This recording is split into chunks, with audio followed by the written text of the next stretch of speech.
자, 이와 관련된 또 다른 논란 중 하나가 이 남북 정상회담 당시에 문재인 대통령이 김정은 위원장에게 건넨 USB입니다.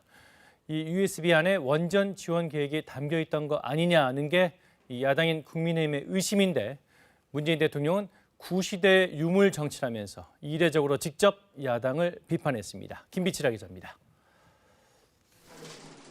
국민의힘 김종인 위원장은 현 정부가 북한에 원전을 지어주려 했다고 단정하며 충격적 이적 행위라고 주장했습니다. 여러 정황과 의심을 근거로 들었는데 그중 하나가 김정은 위원장에게 문 대통령이 건넨 USB입니다.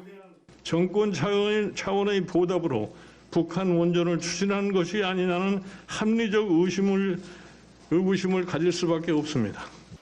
우선 USB는 도보다리가 아닌 판문점 평화의 집 1층에서 전달됐다고 민주당 윤건영 의원은 밝혔습니다. 어떤 내용이 담겼는지도 이미 알려진 사실이라고 당시 참모들은 주장합니다.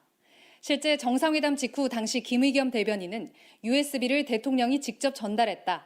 대선 공약이던 한반도 신경제 구상을 업데이트한 내용이라고 공개했고 이에 대한 보도들도 잇따랐습니다. 특히 문 대통령이 당대표 시절인 2015년 발표한 한반도 신경제지도 구상의 연장선상이라는 겁니다. 남과 북이 경제협력을 잘해서 한반도의 새로운 성장 동력을 만들자는 것이 핵심적인 내용입니다. 트럼프 대통령이 싱가포르 회담에서 김정은 위원장에게 전달한 것과 비슷한 개념입니다. 따라서 북한의 비핵화 이후 화력이나 수력 발전 같은 에너지 협력이 언급돼 있을 뿐 원전 내용은 없다는 게 이들의 공통된 주장입니다.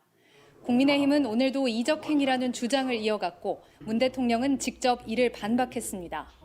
가뜩이나 민생이 어려운 상황에서 버려야 할 구시대의 유물 같은 정치로 대립을 부추기며 정치를 후퇴시키지 말기 바랍니다.